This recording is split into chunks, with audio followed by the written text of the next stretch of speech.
I have seen 300 cycles of stellar rotation in this galaxy, and in all that time I never thought I would witness the fall of Krath the Destroyer. But here I am recording this testimony for the Galactic Council archives, hoping someone will believe what happened on Station Meridian that day. My name is Ben, a simple maintenance engineer for the Outer Rim Trading Consortium.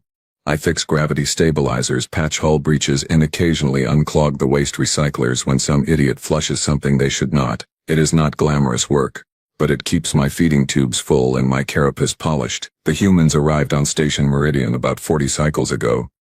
Small delegation, maybe 30 of them, all part of some cultural exchange program the council approved. Most of us figured they would stay a few rotations, get bored and head back to their little blue marble on the galaxy's edge. But humans, as I would learn, do not do anything the way you expect. The human who changed everything was named Riley Kozak. Not Sarah, not Chen, not any of the usual names you hear in those boring documentaries. Riley. Short, direct, efficient. Just like her. She stood maybe 5.3 feet tall in human measurements, which made her absolutely tiny compared to most station residents. The Cathedrai averaged 7 feet, the Morgath pushed 9, and Krath himself towered at nearly 11 feet of pure muscle, chitin, and bad attitude. Riley had brown hair pulled back in what humans call a ponytail, dark eyes that missed absolutely nothing, and a smile that could either put you at ease or make you deeply uncomfortable depending on her mood. I first noticed her in Section 7, the engineering bay where I spent most of my shifts. She had signed up for a station tour, wanting to understand our propulsion system. Most visitors just nodded politely at our explanations, pretending to understand quantum field manipulation while secretly wondering when lunch would be served. Not Riley. Wait, hold on, she said, interrupting my supervisor's prepared speech. You are saying you create a localized gravitational eddy by inverting the polarity of the antimatter stream. But would not that create a feedback loop in the containment field? My supervisor, a Cathari named Tormund, blinked all three of his eyes in succession. That is the Cathari equivalent of being completely stunned. Yes, exactly. We compensate with secondary dampeners, but the power loss is significant. Have you tried a cascading buffer system instead? Stagger the field oscillations so they never peak simultaneously? Riley pulled out a small device, what humans call a tablet, and started sketching equations in the air with her finger. See, if you offset each buffer by 0.3 seconds, the resonance harmonics should actually reinforce the containment rather than stress it. Tormund stared at those equations for a long moment. Then he called over 3 senior engineers. Then he called the station administrator. Within 2 hours, Riley Kozak had revolutionized a propulsion system we had been using for 600 years. That was when Krath noticed her. Krath, the Destroyer, as he insisted everyone call him, was a Morgath warrior from the contested zones. The Morgath are not pleasant on their best days. They evolved on a heavy gravity world with 6 major predator species, all of which apparently decided the proto-Morgath looked delicious. The ones who survived became fast, strong, and absolutely vicious. Their culture celebrates strength all else, and weakness is not just discouraged but actively punished. Krath had come to Station Meridian after some incident in the contested zones. Nobody knew the full story, but rumors suggested he had challenged the wrong clan leader and barely escaped with his life. He worked security, which basically meant he walked around looking intimidating and occasionally broke up fights in the lower decks. He was good at intimidation. He stood 11 feet tall with 4 arms, each capable of crushing a steel pipe. His exoskeleton was naturally black with red striations that pulsed when he got angry. His mandibles could bite through a hull plate, and his eyes, all 6 of them, tracked movement with predatory precision. Krath had a hobby, though. He liked to bully people. Not physically, at least not often. He was smart enough to know the council would ban him from all civilized stations if he actually hurt someone. But psychological torture? That was fair game in his twisted worldview. He started with small things. Mocking a Valorian merchant's accent. Blocking doorways just to watch people awkwardly squeeze past him. Taking food from the weaker species trays in the communal dining area. The station administration did nothing because, technically, he was not breaking any laws. He was just being an absolute nightmare of a person. Then he noticed Riley. I was in the dining area when it happened, enjoying a nice bowl of protein slurry and monitoring a repair schedule on my datapad. Riley sat 3 tables away with 2 other humans, a male named Marcus and a female named Jin. They were laughing about something, sharing food from their trays. Humans do that, I learned. They share meals as a bonding activity. Krath approached their table with his usual swagger. His footsteps were deliberately heavy, making the deck plates vibrate with each step. He stopped right beside Riley, looming over her like a mountain over a pebble. "Human," he said, his voice a deep rumble that made the air vibrate. "You are in my spot." Riley looked up, her expression neutral. "There are no assigned seats in the communal dining area. Station regulations are very clear on that point." "I do not care about regulations, small thing. I care about my spot. You are in it." Moo. Jin started to stand, probably planning to defuse the situation, but Riley put a hand on her arm. "We were here first," Riley said calmly. "There are 47 empty tables in this dining area. You can sit at any of them." Krath's mandibles clicked together, a sound the Morgath make when amused or irritated. In this case, probably both. "You think you can tell me what to do?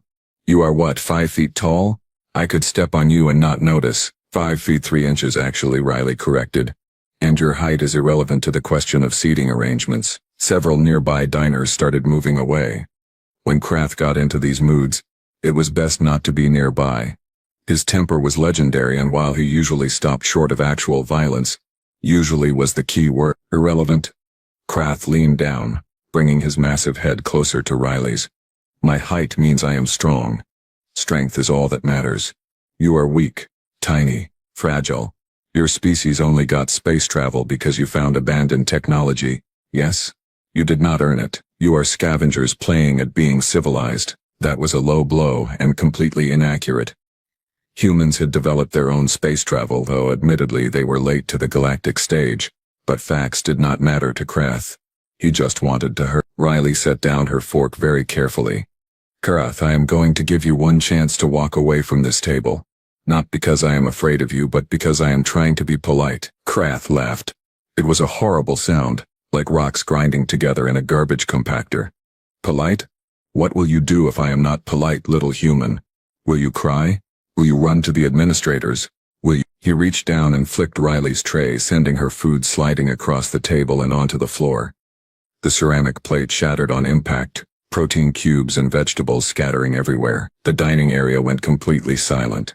Riley stood up slowly. She still only came up to about Krath's waist. She looked up at him with an expression I had never seen on a human face before. It was not anger exactly. It was colder than that. More calculating. "You just assaulted me," she said quietly. "Station law is very specific about physical contact without consent. That was a mistake." Krath laughed again. "Assault? I touched your food, not you. What are you going to do about it, weak thing?" "Hit me." "Yes," Riley said. "I am going to hit you. Once. That is all it will take." The entire dining area erupted in various species equivalent of laughter. A human, barely 5 feet tall and maybe 130 pounds, was threatening a Morgath warrior who weighed at least 600 pounds and stood twice her height. It was absurd. It was ridiculous. It was suicide. Krath leaned down even further, bringing his face right next to Riley's. "Try it, human. Please. I would love to see you." Riley moved. I have watched the security footage at least 100 times since that day, slowing it down frame by frame, and I am still not entirely sure what happened. Humans call it a sucker punch, though there was nothing sweet about it. Riley's fist came up in a tight arc, rotating from her hip, her entire body weight behind the motion. She did not aim for Krath's head or his torso. She aimed for his center mandible, the one that connected to his primary neural cluster. The impact sounded like a gunshot.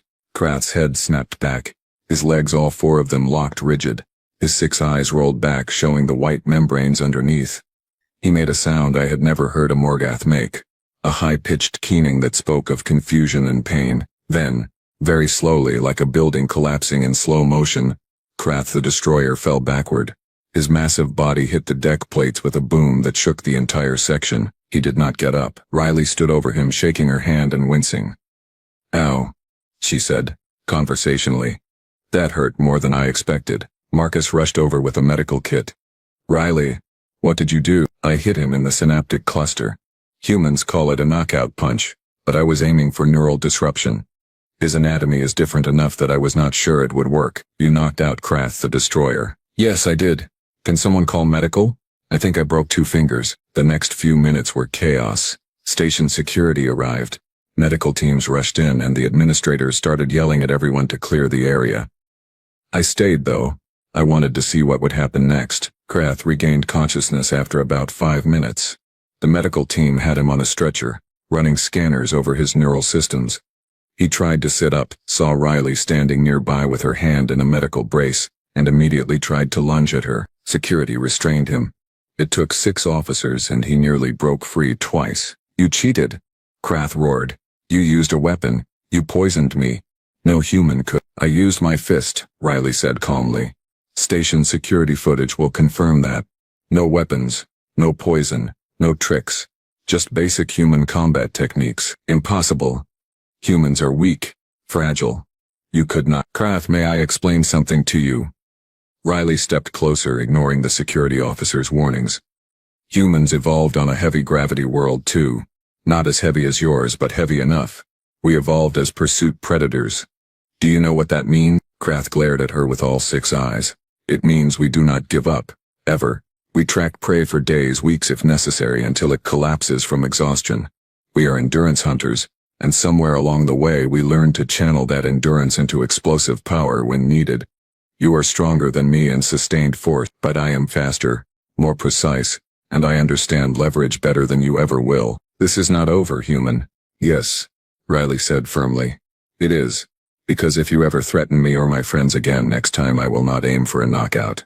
I will aim for permanent damage. And before you doubt that threat, remember you are currently on a stretcher because I hit you once." "Once, Krath. Think about what I could do if I actually tried to hurt you." The medical team wheeled Krath away, still struggling and shouting threats. Station security took Riley's statement, reviewed the footage, and concluded she had acted in self-defense. Technically, Krath had initiated physical contact by striking her food tray. Riley had responded with proportional force. Well, disproportional force in effectiveness, but proportional in intent. "I approached her table after everything calmed down. That was remarkable," I said, "and terrifying." Riley smiled, though it looked pained. Her hand was clearly bothering her. "Thank you, I think. I really did not want to do that. I hate violence." "You hate violence? So you knocked out the most dangerous being on the station in one punch?" "Violence should always be a last resort, but when it is necessary it should be overwhelming and decisive. My grandfather taught me that. He was a soldier before humans reached the stars." "Your species is not what we expected," I admitted. "The report said you were weak, soft, unsuited for conflict." Riley laughed, though it turned into a wince. "Yeah, we get that a lot. Humans are weird. We are endurance hunters who became agricultural farmers who became industrial engineers who became space travelers. We do not fit neat categories. We are fragile enough that a fall can kill us, but tough enough to survive injuries that would kill most species. We cry at sad stories but laugh in the face of danger. We are walking contradictions. What will you do now? Right now? Get my hand properly treated. Tomorrow? Probably apologize to the dining staff for making a mess. Long term?" She shrugged with her good shoulder. "Keep working on that propulsion system upgrade. Keep making friends. Keep proving that humans belong out here among the stars. And if Krath comes after you again," Riley's smile faded, "then I will do what I did today, but harder. I really hope it does not come to that, though. I did not want to hurt him. I just wanted him to stop being a bully." I left her there with her friends, returning to my duties in the engineering bay. But I could not stop thinking about what I had witnessed. Riley Kozak, 5 feet 3 inches of human determination, had done what none of us thought possible. She had stood up to Krath the Destroyer and won. What I did not know then was that this was just the beginning. Krath would not let this go. His pride was wounded far worse than his neural cluster. And when a Morgath's pride is wounded, they do not just seek revenge. They seek absolute destruction. The station went quiet after the incident in the dining area. Not the peaceful kind of quiet, but the tense waiting kind. Like the silence before a hull breach, when the alarms have not sounded yet but everyone knows something terrible is about to happen. Krath disappeared for 3 days. Station rumor mills worked overtime spreading stories about what he might be planning. Some said he left the station entirely too humiliated to show his face. Others claimed he was in the lower decks training and preparing for revenge. A few optimistic souls suggested maybe, just maybe, he had learned his lesson. Those optimistic souls were idiots. I saw Riley twice during those 3 days. Once in the engineering bay where she was elbow deep in a power conduit, rewiring our entire propulsion buffer system. She worked with focused intensity, barely acknowledging anyone around her. Her right hand was still in a brace, but she used it anyway, ignoring what must have been significant pain. "Should you be working with that injury?" I asked, checking the pressure readings on a nearby console. Riley did not look up from her work. "Probably not. But if I sit around doing nothing, I will just worry about what happens next. Better to keep busy." "You think Krath will retaliate?" "I know he will. The question is when and how." She finished connecting 2 circuits and tested the connection. Green lights flickered across the panel. "Good. Morgath culture does not allow for losing face without response. He cannot just let this go. His entire identity is built on being the strongest, the most feared. I took that away from him in front of dozens of witnesses." "You could leave the station, request a transfer." Riley finally looked at me. Her dark eyes were tired but determined. "No, I am not running. That just teaches bullies they can win by being scary enough. Someone has to stand up to them or they never stop, even if it gets you killed, especially then. Because if I die standing up to a bully, maybe the next person will have the courage to do the same. Maybe eventually bullies will realize the cost is too high." She returned to her work. "Besides, I do not plan on dying. I have too much to do." The second time I saw her was in the station's small gym facility. Humans apparently need regular exercise to maintain their health. Something about muscle atrophy and low gravity. Riley was running on a machine that simulated ground resistance, sweat pouring down her face, breathing hard but steady. Marcus was there too, teaching her some kind of combat technique. "Keep your guard up," Marcus said, demonstrating a blocking motion. "Krath has 4 arms. You need to track all of them simultaneously." I know. Riley copied the motion, her braced hand moving stiffly. "But if he gets close enough that I am blocking, I have already lost. I need to stay outside his reach and strike when he overcommits." "You are talking about fighting him again?" "I am talking about surviving him. There is a difference." Riley threw a quick combination into the air, practicing the movements. The first time was a sucker punch. He was not expecting resistance. Next time he will be ready. I need to be readier. I watched them train for another 20 minutes before returning to my duties. The human capacity for preparation impressed me. Where most species would panic or flee, Riley was analyzing the threat and developing countermeasures. It was remarkably practical and slightly terrifying. Krath reappeared on the 4th day. He looked different. His exoskeleton had been polished to a mirror shine. His red striations pulsed with bioluminescent intensity. His 6 eyes tracked movement with renewed focus. And he walked with purpose, not the casual swagger he used before. This was a warrior preparing for battle. The station rumor mill exploded. Krath was seen in the training facilities, destroying combat dummies with single strikes. He was heard in the lower deck bars, promising to make an example of the human who embarrassed him. He filed official challenges with the station administration demanding a sanctioned duel. Riley refused each one. Dueling was optional under council law, and she saw no reason to give Krath a legal framework for violence. That refusal made him angrier. I was in Section 12 when everything went wrong. Section 12 housed the secondary life support systems, the backups that kept air and water circulating if the primary systems failed. Riley had been called there to consult on some efficiency improvements. I was there to replace corroded piping in the water reclamation system. Riley arrived with Jin, the other human from the dining area incident. They were discussing quantum field harmonics, something about wavelength interference patterns. Technical talk that went completely over my carapace. They did not notice Krath until he stepped out from behind a support pillar. He was not alone. 3 other Morgath stood with him. Not as large as Krath, but still massive by station standards. They blocked all the exits from the section. This was not a random encounter. This was a planned ambush. "Human?" Krath said, his voice echoing in the enclosed space. "We have unfinished business." Riley stopped walking. Jin stepped slightly behind her, hand reaching for the emergency communicator on her belt. But before she could activate it, one of the other Morgath moved with surprising speed and knocked it from her hand. The device shattered against the deck plates. "Just us now," Krath continued. "No security cameras in this section, scheduled for maintenance today, conveniently. No witnesses, except your friend and Vin the maintenance engineer, and I doubt either of them will testify against me." He was right about the cameras. Section 12 was old, scheduled for a complete overhaul. The surveillance equipment had been disconnected 3 days ago. And he was probably right about me too. I am not proud of it, but Krath terrified me.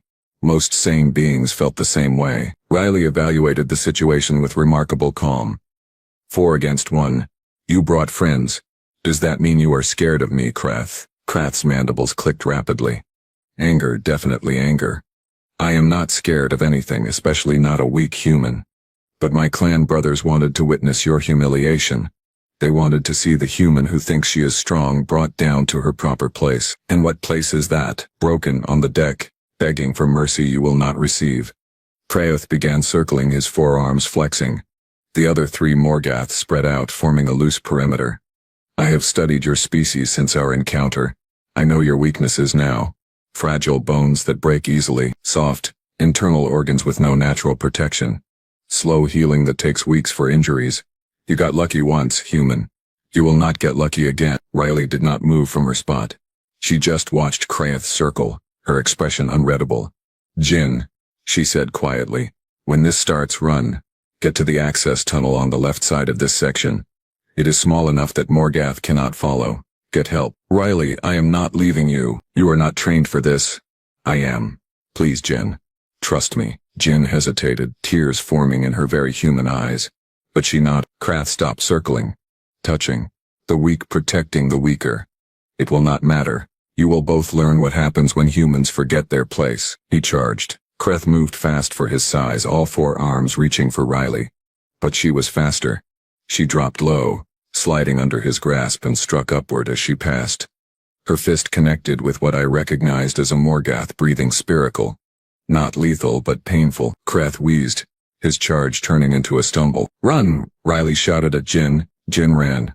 One of the other Morgath moved to intercept, but Riley threw something, a wrench from her belt, that struck him in the center eye cluster. The Morgath screamed and clutched his face. Jin made it to the access tunnel and disappeared inside. Now it was 3-on-1. The 2 uninjured Morgath attacked simultaneously from different angles. Riley could not dodge both. She chose to take the hit from the smaller one, letting him grab her arm while she drove her elbow into the larger one's throat. The smaller Morgath lifted her off the ground, his grip crushed. I heard bones creak under the pressure. Riley screamed. Not in fear but in fury. She twisted in his grip, using her legs to kick off his chest, and wrenched her arm free. Something cracked audibly. Her shoulder maybe, or her wrist. But she landed on her feet and immediately rolled away as Krath recovered and swung at her. His fist hit the deck plate where she had been, leaving a visible dent in the metal. Stay still, Krath roared. Face your punishment with dignity. Dignity is overrated. Riley grabbed a piece of broken piping from my repair kit. Not much of a weapon, but better than nothing. She wielded it like a short staff, keeping the Morgath at distance. I prefer winning. They came at her again, coordinated this time. Krath from the front, the other 2 from the sides. Riley had nowhere to go. She chose the least bad option, charging directly at Krath. It surprised him. He expected her to run or dodge, not attack. That split second of surprise was all she needed. Riley slid between his legs, dragging the pipe across his primary knee joint as she passed. Morgath exoskeletons are tough, but joints are always vulnerable. The pipe scraped deep and Krath bellowed in pain. His leg buckled, but the other 2 caught Riley as she emerged behind Krath. They slammed her against a support pillar with enough force to crack the metal. Riley's head bounced off the pillar. Blood ran down her face from a cut above her eye.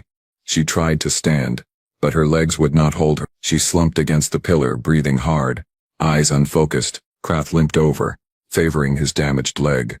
Now you see, he said, his voice filled with satisfaction. Now you understand. Humans are weak. You had one lucky hit. But strength always wins. Always. Riley spat blood on the deck. Strength without intelligence is just violence. Violence without purpose is just cruelty. You are not strong, Krath. You are just cruel. Krath raised all 4 fists. I will break every bone in your body. You will never walk again. Never work again. You will spend the rest of your pathetic life as a warning to others. This is what happens when lesser species challenge their betters. He brought his fists down. I do not know what made me move. Maybe it was Riley's words about standing up to bullies. Maybe it was shame at my own cowardice. Maybe I just got tired of watching Krath hurt people. But I grabbed the heaviest wrench from my toolkit and threw it as hard as I could. It hit Krath in the back of his head. Not hard enough to hurt him. My arms are weak compared to human, or Morgath standards, but hard enough to distract him. He turned, focusing all 6 eyes on me. You dare? he whispered. Oh no. What had I done? Krath started toward me, murder in his eyes. The other two Morgath moved to follow. I backed away, my leg joints trembling. This was it. I was going to die for throwing a wrench at the most dangerous being on the station. Then Riley stood up. I do not know how. She should have been unconscious, maybe dying, but humans are stubborn, impossibly irrationally stubborn. She stood, blood covering half her face, one arm hanging uselessly, breathing like a damaged air recycler. And she smiled. Hey, Krath, she said. We are not done yet. Krath turned back to her. You can barely stand. You are finished. Maybe. But I am still standing. That is what humans do. We stand up. We keep standing up. You can knock us down 100 times, and we will stand up 101. She picked up the piece of pipe again with her good hand. Come on then. Finish it. If you can't, Krath roared and charged. Riley did not dodge this time. She could not, her body too damaged. Instead, she did something I did not expect. She threw the pipe, not at Krath but at the damaged pressure valve I had been scheduled to replace, the valve I had marked as critical, requiring immediate attention because the pressure had built up to dangerous levels. The pipe struck the valve dead center. The valve exploded. Superheated steam hot enough to melt flesh erupted from the broken valve. Krath ran straight into the cloud. His roar turned into a scream. He stumbled, blinded, his exoskeleton blistering from the heat. The other two Morgath ran forward to help him, but the steam drove them back. Riley collapsed again, this time for real. She hit the deck hard and did not move. The steam dissipated after maybe 30 seconds. The emergency systems automatically shutting down the water flow. Krath lay on the deck, conscious but hurt badly. His exoskeleton showed severe heat damage. His breathing spiracles wheezed painfully. His 6 eyes were swollen shut. Security arrived minutes later, alerted by Jin. Medical teams rushed in. They took Riley first, her injuries extensive. Multiple broken bones, severe concussion, internal bleeding. The medics were not sure she would survive. Krath was arrested. The 2 other Morgath who could still walk were arrested. The evidence was overwhelming. The ambush impossible to deny.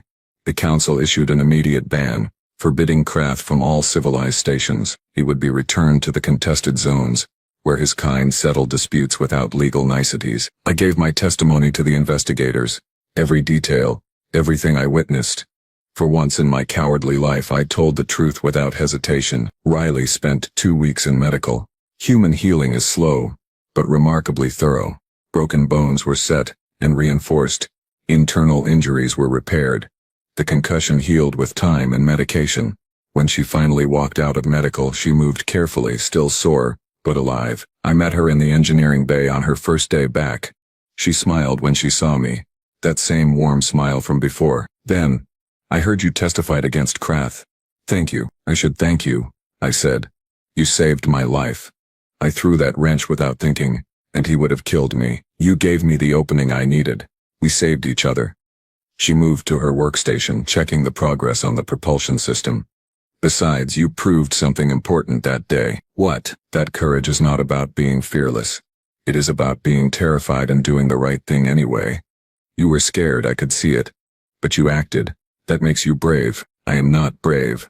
I am a maintenance engineer who threw a wrench. Riley laughed. It hurt her ribs, I could tell, but she laughed anyway. Bravery comes in all sizes, Ven. Just like people. Speaking of which, I heard Kraft tried to file an appeal of his ban. Yes. The council rejected it. He claimed you attacked him first, that he was acting in self-defense, and the investigators reviewed the evidence. They found that Kraft had deliberately disabled the security cameras. They found testimony from 17 different beings about his pattern of bullying. They found that he ambushed you with 3 others in an isolated section. The council was not impressed with his version of events. Good. Riley pulled up schematics on her console. He will not bother anyone on this station again.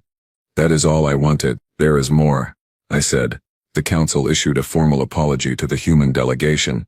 They acknowledged that station security failed to protect you from harassment. They have implemented new protocols to prevent similar incidents. Riley nodded slowly. That is good. Really good. Maybe something positive came from all this. We worked in comfortable silence for a while. Other engineers drifted in, greeting Riley with enthusiasm. She had become something of a legend on the station. The human who stood up to Kraft the Destroyer. The tiny being who refused to back down. The engineer who proved that size does not determine worth. Marcus and Jin visited during the midday break. They brought food, real Earth food somehow acquired from a trader passing through. They ate together, laughing and talking about their next projects, plans to improve station efficiency, ideas for cultural exchange programs, dreams of exploring further into the galaxy. I watched them and realized something important. Humans were not stronger than other species. They were not tougher or faster or better equipped for survival. But they had something unique. They had hope. They had stubborn, irrational, impossible hope that things could be better, and they had the courage to fight for that hope, even when it seemed hopeless. 3 months later, I heard that Krath had returned to the contested zones. He tried to reclaim his status, challenging a clan leader to ritual combat. The fight lasted less than a minute. Krath lost badly. His injuries from the steam explosion, combined with the damage to his neural cluster from Riley's punch, had left him permanently weakened. He was no longer Krath the Destroyer. He was just Krath, a failed warrior with no clan and no future. I felt no satisfaction at this news. Just sadness that someone had wasted their potential on cruelty and bullying. Riley had a different reaction when I told her. "I hope he finds peace," she said. "Real peace, not the kind that comes from dominating others. Maybe losing everything will teach him what strength really means." You are remarkably compassionate for someone who tried to kill. Holding grudges takes too much energy. I would rather spend that energy building things, making things better, helping people. She smiled. Besides, he is not my problem anymore. The galaxy is full of problems that actually matter, like fixing propulsion systems, exactly like fixing propulsion systems. Speaking of which, I have been thinking about the warp field generators in Section 4. If we modify the resonance frequency, I think we could improve fuel efficiency by 12%.